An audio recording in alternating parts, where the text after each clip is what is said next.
See what happens? They just pick on me, Charlotte. I'm Mr. Heim, and we are now recording live here for the Principal's Podcast. And we have our usual suspects of Mr. Bandera and Mr. Heim in the house. Good morning, everyone. Wonderful weather, everyone. And we have a very special guest, and we've been trying to get her on for weeks, and she did accept this invitation for today. We have Charlotte Jons, who is on, and we're going to talk to her quite a bit today. This is the podcast, the four of us. So she's on a solo mission. So because we're using Google Meets, Charlotte, why don't you introduce yourself to all of our listeners, and then we'll begin some of our questions that we have for you. Sounds great. Hi, I'm Charlotte Jons, and I'm a freshman at Chardon High School. Excellent. Charlotte, you have...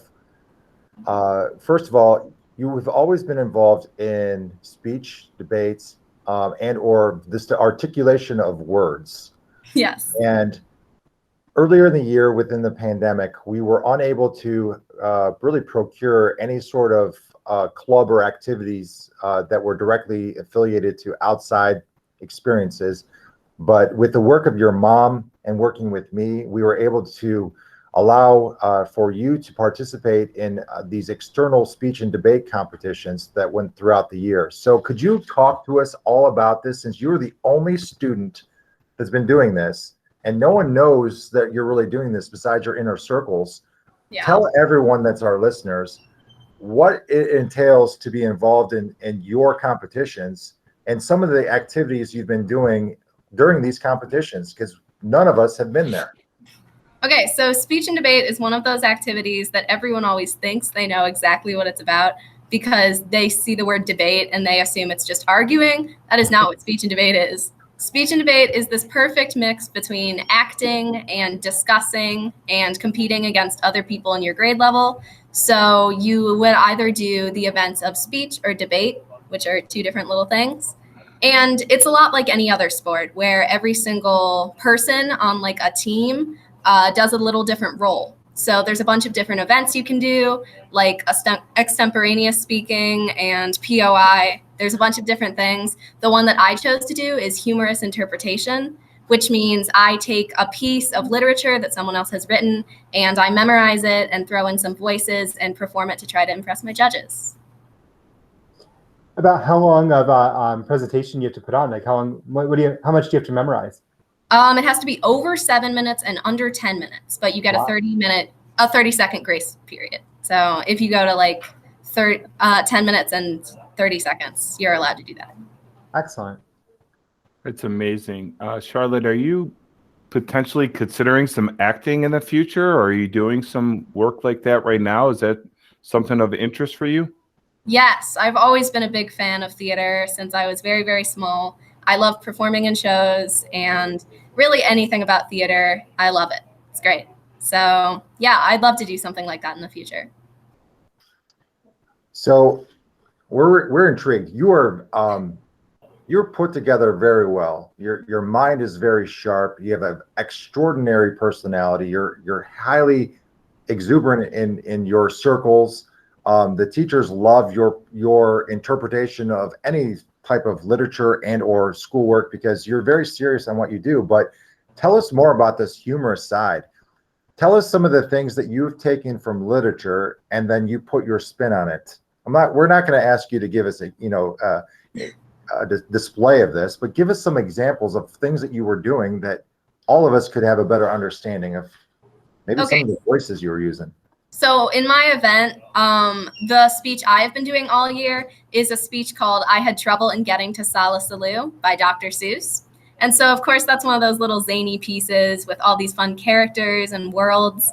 And so it's really fun to do things like maybe throw a higher voice in there or like an English accent, something funny to make that like very specific difference in between all your little characters. Do you have a favorite character? Do you have a favorite, like Charlotte Jons' character that is your go-to because you can see in people's eyes that this is something that they're going to respond to? The one character that I really, really enjoy doing is the character with my Southern accent, which is just so fun to pull out. It's one of those accents that's like such a stereotype, and it's really fun. Can you do a Doug Hyam impression? Probably not. I couldn't do him justice. Oh, you're so sweet. See, I told you up front, Charlotte, they were going to throw you fastballs to try to pick on me. Thank you for helping me on that. Would you be able to do any sort of humorous interpretation of math? Because Probably we plug on Haim always about math, and he says math is everywhere, and so we wanted to bring math into this speech and debate conversation. Well, look, she's competed in 14 of these speech and debate tournaments this year. She's going to be competing against 61 other students in the preliminary rounds. Once again, we're using numbers, we're using math. Look how important that is, Charlotte. I mean, you couldn't survive this weekend without math. Yeah. They could just lettered them. Well, there's not 61 letters, so I don't know how, So, Charlotte, you're a one-person show here at Chard High School. Yeah. Are there high schools around or middle schools? How low does it go? Are there schools that truly focus on this in their part of their curriculum? Yes. So, like, my mother is a teacher at Mentor High School, and so speech and debate is a really big deal there. There's a big team for middle school and high school, and they take a bus every week to the tournaments in normal years, obviously, because this year they're all online. And it's like this really big thing. And so when I started to express interest in things like public speaking and acting, I really wanted to start a little one-person team up here. And so it was really fun that I got an opportunity to do that. That's outstanding. Everything's been so much different this year, with all the everything being virtual to some extent. Have you been to a in-person tournament in the past, or have you witnessed one, or has it been all normal for you because you've never done an in-person one? Yes. So I've been doing speech and debate since 6th grade, but obviously that was under the jurisdiction of the middle school, which is why we had to ask for permission and get all that stuff for like a professional high school team. And so I have been to live tournaments from 6th grade through 8th grade. Can you talk about how they're a little different than the virtual ones? Oh, they're so different. When you go in person, it's like you're crowded around all these people and they post all your rounds and you're rushing off in your little heels and your suit. And it's so fun. And it's definitely a little bit sad this year that everything's totally online. So obviously it's just like a link you press and you go into your round. So definitely not meeting as many people, not having as many conversations, but I'm so lucky I still get to do it. So Charlotte, would you say it's like American Idol and how you sit in a room and everyone takes their turn and they come crashing through the doors excited or unfortunately saddened by the results? Yeah, I mean, basically the same thing. See, there you go, guys. There you go. I think what he is saying is that Doug Hyam, Mr. Hyam, would like to sing in front of all of us so that we can decide if he's going to get a golden ticket. Isn't that what you all heard? I heard that. I think that's what's coming through on my end. The only golden ticket I'm getting is if I pay for it. So that's not happening. The question I had, actually not really a question, is more of a statement, is that you do these unique things for speech and debate. Yes. And there's obviously curricular opportunities in our building that you experience in classes where you're able to present in front of your peers. In previous non-pandemic years, we've had Model UN that has the opportunity to take an issue and then debate and then try to get a gavel at the end of that or awards. We also have Acadec that does those similar things, and they do so and prepare for in a class. Are those areas that you have interest in, or do you like to be able to be the curator of your own interpretations where you don't have to choose, Africa or water or be a Model UN citizen?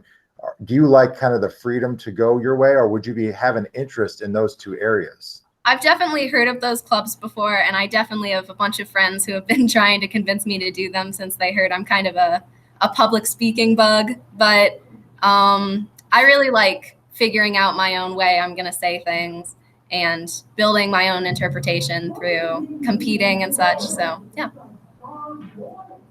It is our goal that when every student graduates, they will know whether they want to enroll into a 2 or 4 year school, enlist in the armed forces, or be employed, all the while being a young entrepreneur. You have your life kind of in front of you with many opportunities, and you are young, but do you have future goals set forth for yourself that you're preparing for? Yes, definitely. I would say I really want to do something that's going to make a difference. I don't want to just do something that kind of vanishes and falls beneath the layers. I think acting would be such a fun career, but obviously that's a pretty dicey one. But I think something like a therapy degree or like talking to people in like more of a career sense would be a fun job. Charlotte, who's funnier, you or your brother? Probably my brother.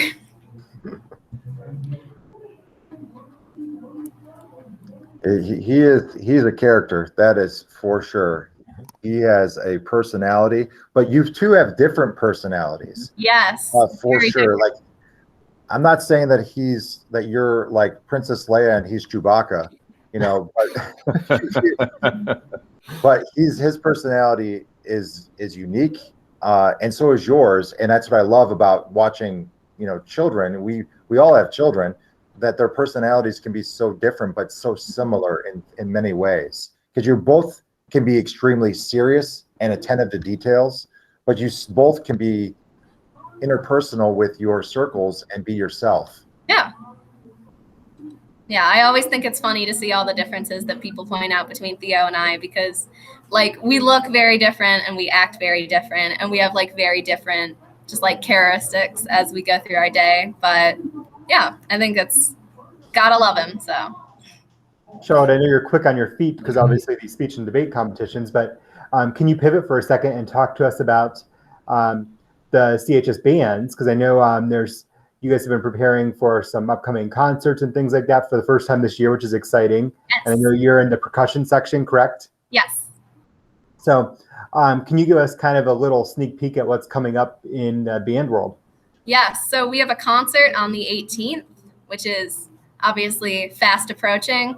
And we're going to be playing a bunch of pieces that were taken from movie scores. So let's see, we've got a Guardians of the Galaxy piece. We have one from La La Land, which is one of my all-time favorite movies. And then we're playing some stuff from Avengers.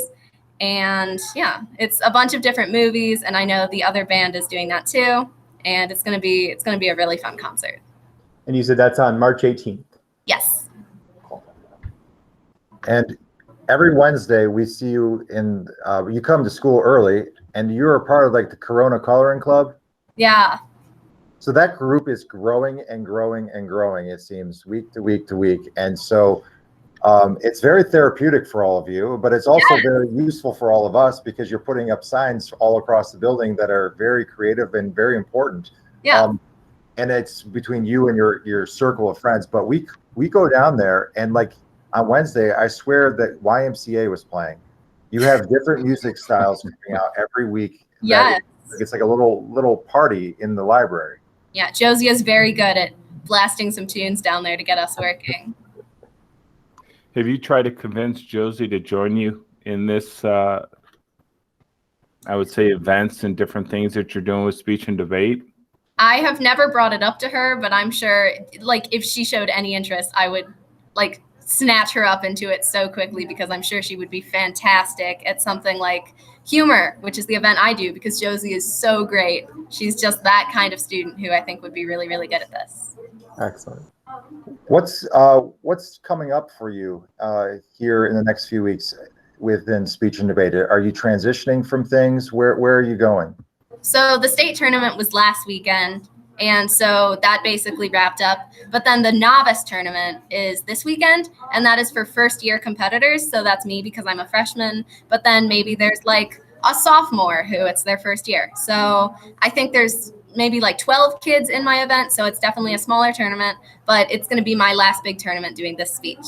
So that's great. And I know that, you know, if we continue doing our parts here at not only our school, community, state, country, and the coronavirus starts to become leaning towards more of an endemic, which will be always the goal, hopefully that come towards the end of the school year, in the beginning of the next school year, we'll be able to have more of these experiences, and we'll be able to showcase you in front of your peers, presenting these great different interpretations that you have, and the team can grow. And I guess this is kind of a marketing pitch also for all of our students. That's, you know, if you're interested in this, certainly reach out to Charlotte, and she could get you assigned to where to go next. This is I'm here. Just shoot me an email. I'm here. So this is the time of our podcast that we transition and we give gratitude. It's kind of how we close things out.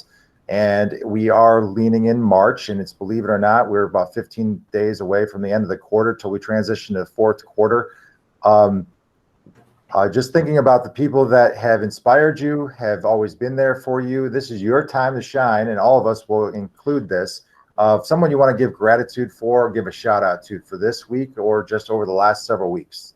Oh, so many people. There's so many people who I could thank, but I would say probably the number one would have to be my parents and my family, because they're so supportive of everything I do. I have never felt isolated or alone, even though I am the only person doing this event for my school. They're just so supportive, and I could not thank them enough. My friends are the same way, I would have to say. I've got a really big circle this year, and I'm so grateful to have so many smiling faces who are always happy to learn about my speeches and stuff.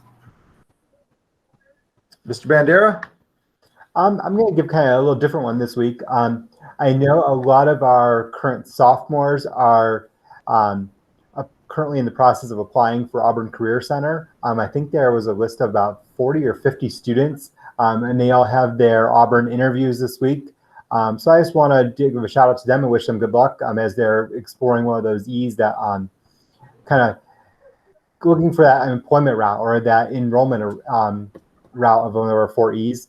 So shout out to them and good luck on their interviews as they're starting those. I think some of them started earlier this week. So shout out to our sophomores who are applying to be Auburn students over the next 2 years. Mr. Hyam. A little shout out to the department chairs. They are starting to meet with us, the 3 of us, to talk a little bit about next year. So they're doing a lot of work behind the scenes to make sure our schedule and the opportunities for our students are the best we can do here at Chardon High School. So a little bit of shout out to the department chairs. I want to give a shout out specifically to a student. Saw a really great leadership out of Angel Lujan this week with not only the things he does in the building and works towards a goal, but he's such a great brother, caring for his sister and his family. I want to specifically give it out to him because not oftentimes does, you hear people go, "Hey, Angel Lujan, what a great guy," in a large setting. But I think he earned it this week, and it's just a part of his character. And that's one of the great things about our school is that we have so many unique groups of kids that do so many amazing things that not everyone knows. For example, all the great things that Charlotte's doing, unless we're talking to her inner circle and her close friends and her teachers, but the rest of our community to hear the great things. And there's so many other groups like our Auburn students that we've mentioned and what they're doing, along with the students that are doing the little things every day to emulate our core values. So Charlotte, great job today. You should come back again as a guest. Actually, we would actually recommend you being a host, and we just sit and watch you host a podcast. And then you have interviews because you are very, very strong articulation of words. Make today beautiful, Charlotte, and everyone else out there. Have a great day and go Toppers. Bye, Charlotte. Thank you. Bye. Thank you, Charlotte.